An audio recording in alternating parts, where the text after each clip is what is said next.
probably for me, even though I was grown, I wasn't grown. Like I was 19 when my dad passed away. And my grandma and my aunt, they both worked at these hospitals. And I grew up in these hospitals. I knew the hospitals, front and back. And I just remember,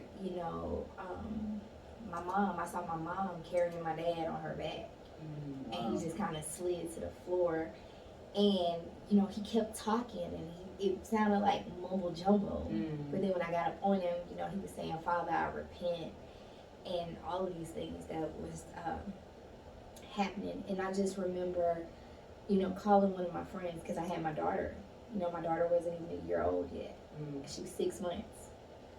And I told my friend, the ambulance came to get my dad and my mom left, but the ambulance hadn't left. They were still outside our house. And I just remember telling my friend, I was like, I need you to watch, Maya. I gotta go to the hospital. If something happens to my dad and I'm not there, I won't forgive myself.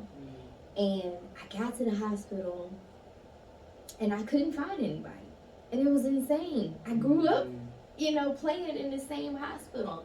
And I couldn't find anybody. And I was calling everybody's phone. Nobody was answering the phone. And at one point, my younger cousin picked up the phone and I just heard my mom.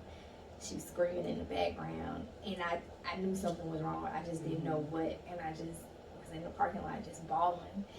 And all of a sudden, I was like, Mom, get it together. Get it together. You got to get it together. You got to get to your mom. Whatever is happening, you got to be there. And I stopped crying.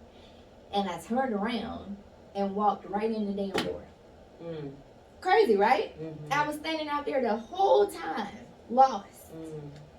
And I just remember going through the door and my mom was like, he's gone. I didn't know what she meant. Like, how? Doesn't make sense. My dad was perfectly healthy. What do you mean he's gone? And, they took me to a room and of course he was hooked to, all these machines. And I didn't understand it. And I went to my dad and I talked to him and I was like, you can't do this. I don't know what you're doing. You can't do this. I just had this baby. We need you. Mom needs you. Maya needs you. And I was holding his hand and I felt him squeeze my hand back. I don't care what nobody said. I felt him squeeze my hand. And I thought, from that hand squeeze, I was like, he good, And I turned around to walk out the door and I turned to look at him and I saw his chest go up and down and then he flatlined.